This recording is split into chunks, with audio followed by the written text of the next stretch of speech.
ici, j'avais mis pas mal de diversité de courgettes, melons, pastèques.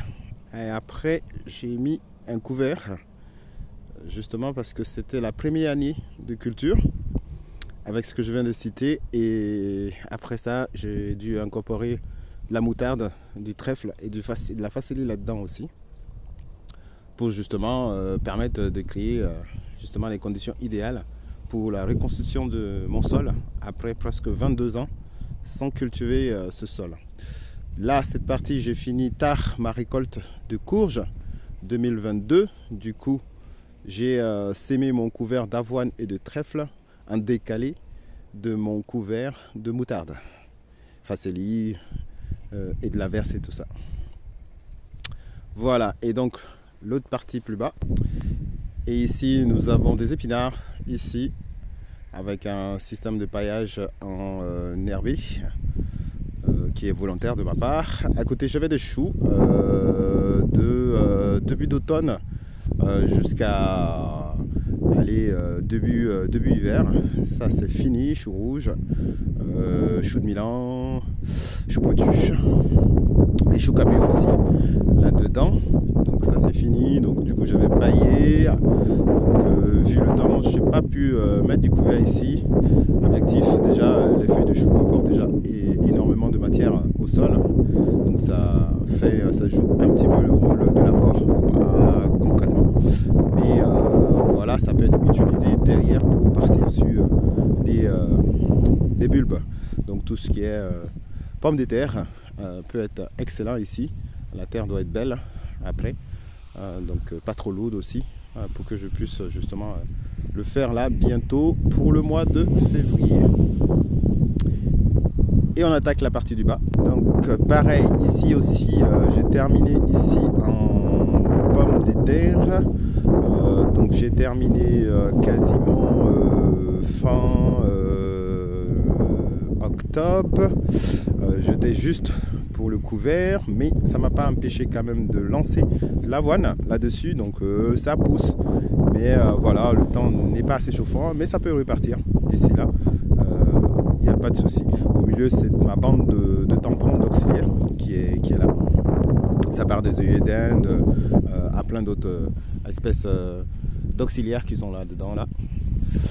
Tout au fond, donc nous avons la partie qui avait eu tout ce qui est petits pois, tout ce qui est fèves, tout ce qui est des choux aussi, il y en avait là aussi, tout ce qui est oignons, échalotes, donc toute cette partie là il y en avait. Donc au fond, avec donc derrière j'ai aussi mis aussi pareil comme de l'autre côté, de la moutarde, facélie, et plein d'autres éléments fixateurs d'azote tout au fond. On va se rapprocher pour voir ça. Donc voilà, nous y sommes, cette bande là. Donc j'avais de l'ail, j'avais pas mal de produits ici diversifiés, donc, parce que moi je suis une diversification de ma culture. Donc du coup après je mets forcément un couvert derrière en laissant reposer mon sol, et pouvoir créer la vie, parce qu'il me manque pas mal de matière de vie, donc tout ce qui est des vers de terre, des trucs comme ça, il me manque pas mal dans mon sol. L'équilibre est là, mais il manque juste ça. Donc pour pouvoir le faire, il faudrait que je puisse apporter pas mal de végétation, et pour ça il faut mettre du couvert pour justement fabriquer ou permettre la vie de se recréer à partir de ça. Voilà. Au fond, on a un monsieur l'apiculteur qui vient de venir voir ses ruches.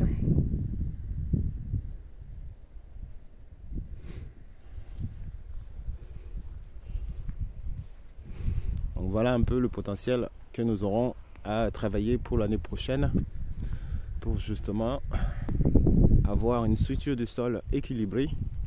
On voit bien que la matière est très haute, dû aux gelées qui ont passé ici ces 15 derniers jours passés.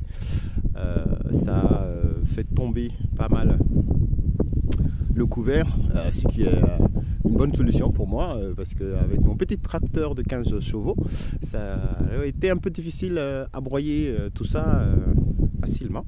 Mais ici la nature m'aide et que ça se couche tout seul, bah, ça va être impeccable. C'est encore plus mieux que si ça restait debout. Voilà les amis, un petit peu comment ça se passe là à la ferme d'Émilie. Donc là c'est les restes des racines des topinambours que nous avons arrachés. On peut pas les laisser dans le champ, je les sur le champ. Il n'arrive pas à pousser là. Et aussi il y a des petits que je n'ai pas pu avoir. Ça ne poussera pas sur ma terre. En tout cas, je limite la prolifération de cette espèce qui est assez prolifique. Donc il y en avait là. Donc du coup bah, je vais laisser ça tranquille. Et après toute cette partie peut me servir aussi de répartie sur des cultures comme par exemple la patate douce. Ici cette partie qui est assez sableuse que vous voyez comme ça, c'est ma zone la plus sableuse qui est là. Difficile à travailler aussi parce que c'est la bande la plus enherbée aussi.